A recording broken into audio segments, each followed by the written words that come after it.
Boa noite, meu nome é Ariana e hoje, juntamente com minhas amigas Débora e Valkelly, vamos falar sobre a hérnia discal.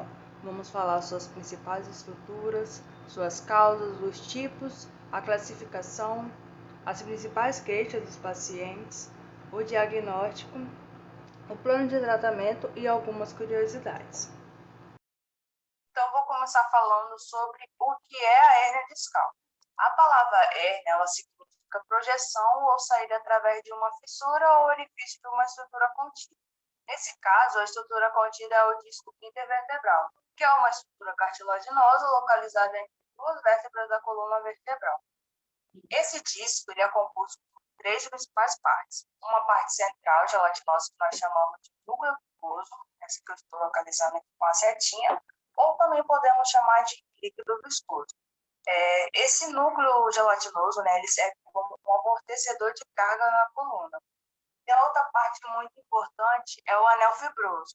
Ele também é composto por tecido cartilaginoso e é esse anel que mantém o núcleo pulposo no seu interior, permitindo com que o líquido, né, não extravase para o meio externo. E a terceira parte, que é uma parte superior e uma inferior, que nós chamamos de placa terminal.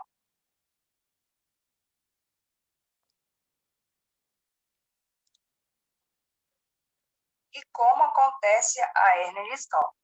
O anel fibroso, né, que é a estrutura responsável por manter o líquido no seu centro, quando ele fissura ou está muito desgastado, permite com que esse líquido ele se expande ou tenha um abalamento, né, dessa estrutura, que também pode extravasar. Quando acontece em pequenas proporções, nós chamamos de protussão discal. Se a lesão do anel fibroso, né, for muito grande, o líquido contido no seu núcleo ele pode sair para o meio externo. E quando isso acontece, o disco ele pode diminuir de volume, fica bem achatadinho. Por isso o nome hérnia de disco. Quando acontece, né, essa saída de gel, comprime a raiz nervosa, fazendo com que o paciente sinta muita dor.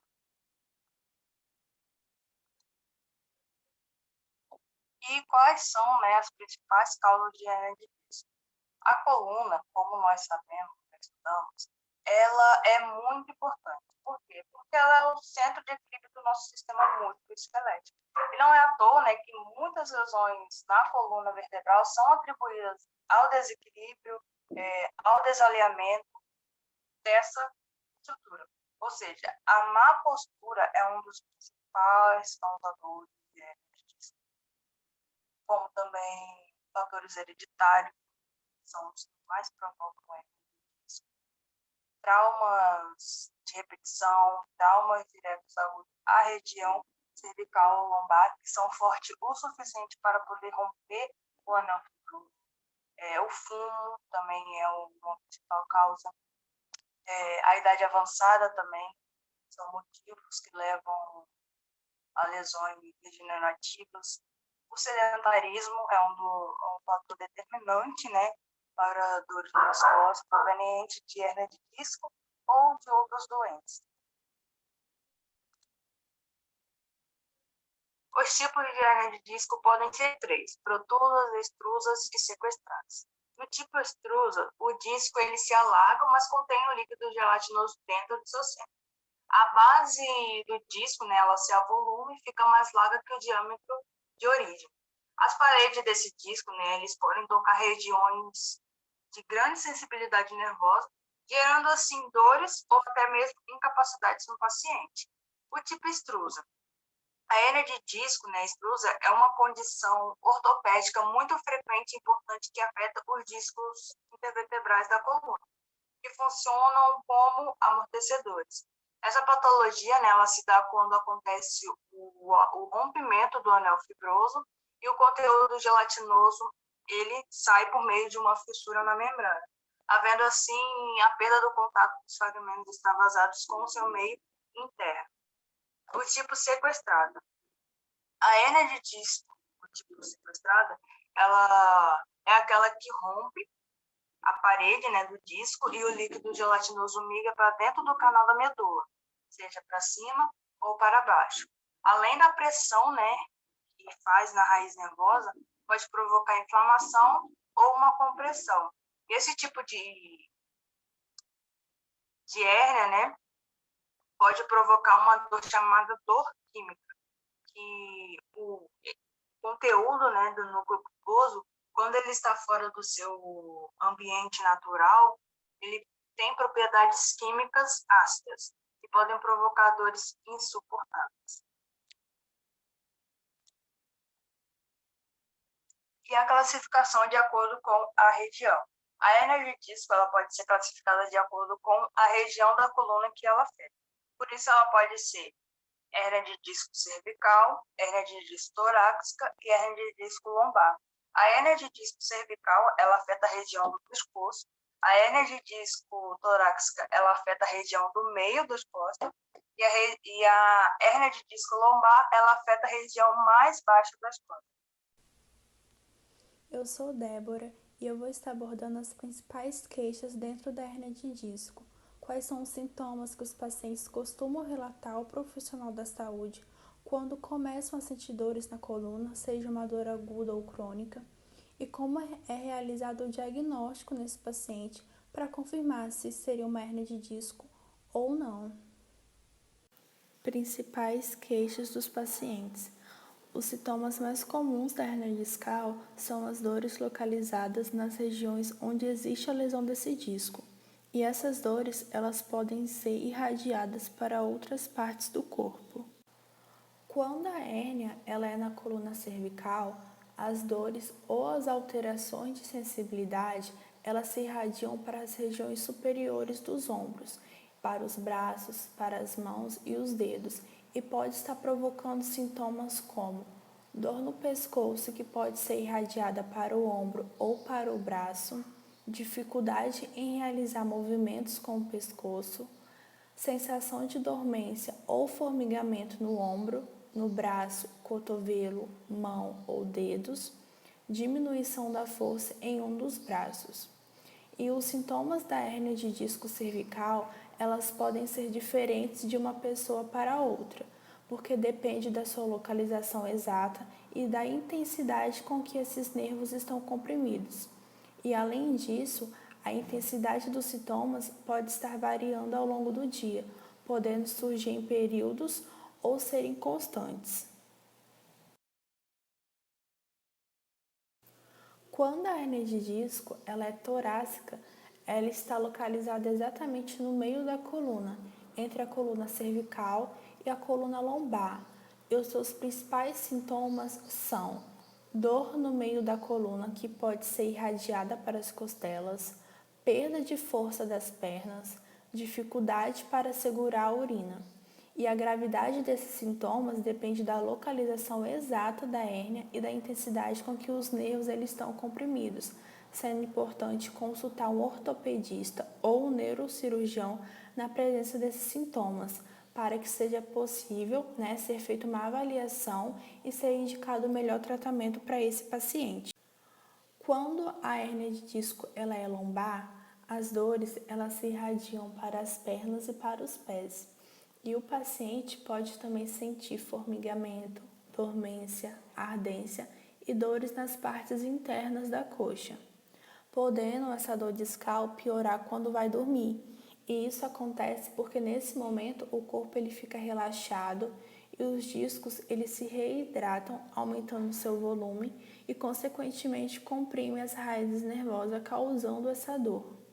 E nos casos mais graves, a compressão ela pode estar causando perda da força nas pernas e até mesmo incontinência urinária. E os sintomas da hérnia de disco lombar são dor ao longo do trajeto do nervo ciático, que vai da coluna vertebral à nádega, coxa, perna e calcanhar, sensação de dormência ou formigamento nas pernas ou nos pés, perda de força nas pernas e alteração no funcionamento do intestino ou da bexiga. E a intensidade desses sintomas depende da localização e do comprometimento dos nervos. E geralmente, a perda da força e a alteração do funcionamento do intestino ou da bexiga indicam que existe uma alteração grave nesse paciente, devendo ser rapidamente avaliada por um ortopedista ou neurocirurgião. Por isso, qualquer um desses sintomas representa um sério problema para a coluna vertebral. Por isso, também não se deve estar tomando remédios por conta própria, nem esperar que a dor ela venha melhorar sozinha, porque nenhum tipo de dor na coluna deve estar sendo ignorado, principalmente se o paciente detecta a presença de um ou mais sintomas que vieram ser listados anteriormente. E ao identificar incômodos familiares, esse paciente deve estar procurando por ajuda médica imediatamente, porque tentar mascarar a dor com o uso de medicamento ou por conta própria ou até com receitas caseiras é estar colocando a sua saúde em risco. Por isso, é necessário estar investigando a causa das dores e os demais sintomas com a ajuda de um especialista para estar encontrando a raiz desse problema, dessa dor. O diagnóstico da hérnia de disco ele pode ser feito clinicamente com base no histórico clínico, exame físico e exames de imagem, levando em conta as características dos sintomas e o resultado do exame neurológico desse paciente. Exames como raio-x, tomografia e ressonância magnética ajudam a determinar o tamanho da lesão e em que exata região da coluna ela está localizada. Inicialmente, nos casos agudos, o diagnóstico ele pode ser feito puramente de forma clínica, observando o quadro do paciente sem a necessidade de exames complementares. Mas caso os sintomas persistam ou piorem, que seria nos casos crônicos, ou apresentem sinais de alarme como trauma, febre e dor noturna, deve estar solicitando exames de imagem. Alguns desses exames são as radiografias simples, o raio-x e a ressonância magnética. As radiografias simples, elas não mostram a hérnia de disco em si, mas mostram alterações que podem sugerir a presença de um disco inflamado. Já o raio-x, ele pode revelar alterações da coluna que são compatíveis com doenças degenerativas discais, como osteófitos, diminuição do espaço intervertebral, translações do corpo vertebral, hipertrofia de facetas e desalinhamentos sagitais. E já a ressonância magnética, ela é o melhor exame para o diagnóstico da hérnia de disco, podendo ser superior à tomografia computadorizada. Como mencionado anteriormente, o exame físico ele é o primeiro passo no diagnóstico da hérnia de disco. Nele, o médico, além de examinar o paciente, pergunta sobre os seus sintomas e os remédios que ele já tomou para a dor. Algumas perguntas típicas de diagnóstico de hérnia de disco são: quando a dor começou? Onde está a dor? Se ela é cervical, se é torácica ou se é lombar? Que atividades você fez recentemente? O que você fez para tentar melhorar a dor?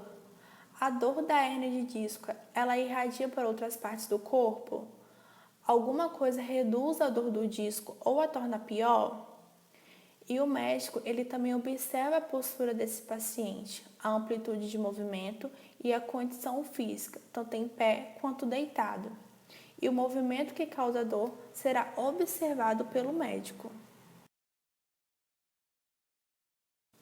E um dos principais testes para o diagnóstico da hérnia de disco é o teste de Lassègue, que é também conhecido como teste de levantamento das pernas retas, onde o paciente ele deve se deitar na maca e estender o joelho com o quadril dobrado. E caso esse movimento produzido venha ocasionar dor ou até piorar a dor, isso pode estar indicando uma hérnia de disco lombar. Na imagem representada, a gente pode estar observando uma lesão do disco na coluna lombar, onde está bem evidente a compressão das raízes nervosas nesse disco afetado, ficando bem claro a gravidade dessa hérnia discal na região lombar. Eu sou a Val Kelly e eu irei falar um pouco sobre o plano de tratamento para uma hérnia discal. Após esse diagnóstico de uma hérnia discal sintomática, é feito um programa de reabilitação, onde a fisioterapia é sempre realizada de acordo com as queixas de cada paciente e levando em consideração o que cada um deles apresenta. E durante esse tratamento, é recomendado que a pessoa se afaste das atividades que tenham provocado essa hérnia, não fazendo esforços e não praticando nenhum tipo de atividade física. O tratamento fisioterapêutico para essa patologia tem como benefícios o alívio da dor nas costas e a dor irradiada para braços ou pernas, por exemplo, o aumento da amplitude dos movimentos, uma maior resistência física, e ajuda também a evitar a cirurgia na coluna e a diminuir a tomada de medicamentos para o controle da dor. Inicialmente é feita uma avaliação completa de cada indivíduo, tendo a atenção voltada para a coluna e para a pesquisa de déficits e desequilíbrios que serão alvos de um trabalho mais diferenciado. O objetivo inicial é que se diminua a dor e a contratura muscular, o que vai permitir uma retoma gradual aos gestos do dia a dia. E é fundamental que se leve em consideração a diversidade de recursos que a fisioterapia conta para poder combater a dor e trazer de volta o equilíbrio e bem-estar desse paciente. E algumas possibilidades de tratamento para pessoas com dor intensa são o uso de equipamentos eletrônicos, como o ultrassom, corrente galvânica, TENS e o laser, podendo ser usados como anti-inflamatórios que ajudam a aliviar os sintomas e também o desconforto na coluna.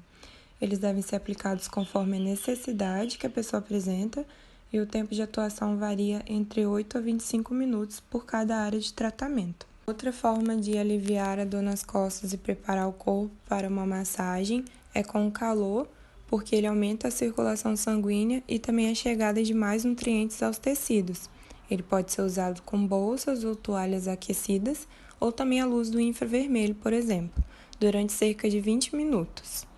Os exercícios de alongamentos também são indicados desde o início das sessões de fisioterapia, sendo importantes para aumentar a flexibilidade, normalizando o tônus dos músculos e reorganizando as fibras musculares, sendo também excelentes para que se haja uma melhora na postura corporal no dia a dia, aumentando assim a resistência não só dos músculos deficitários, mas também uma resistência global, para evitar a fadiga muscular em situações que haja essa sobrecarga.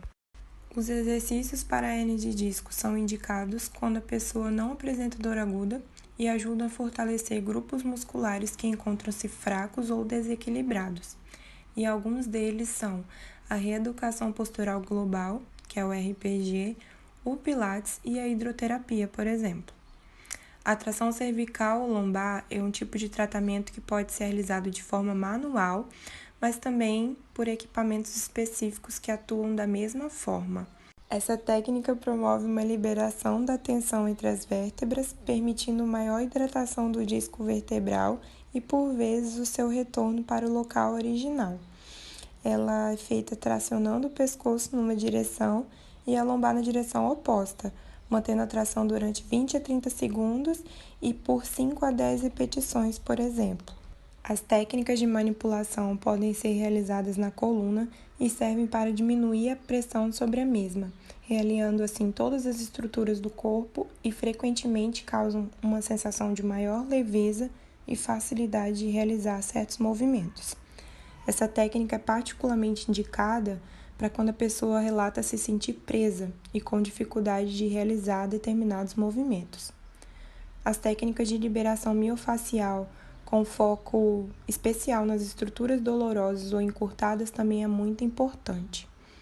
E, por fim, uma orientação sobre uma correta higiene postural, ou seja, a maneira como se realizam os movimentos e as diversas atividades do dia a dia, como também o modo como se está sentado ou em pé, visto que as posturas incorretas por períodos prolongados ou durante a realização de esforços são sempre prejudiciais para a região lombar, quer seja em casa ou no trabalho. Cada sessão de fisioterapia deve ser individualizada e duram cerca de 1 hora. E, além disso, certos exercícios também podem ser realizados em casa, quando indicados pelo fisioterapeuta.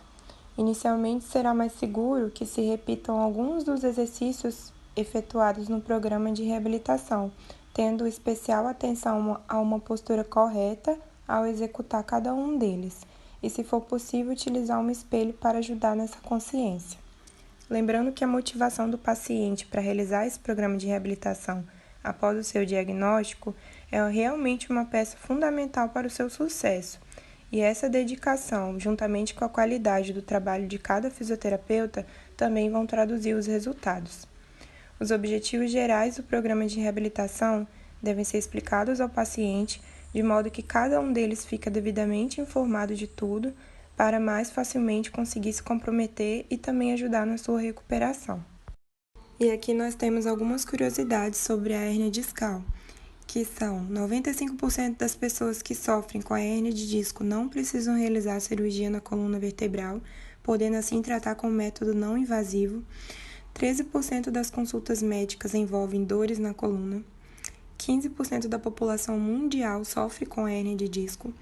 70% da população brasileira com mais de 40 anos sofre de algum tipo de problema na coluna.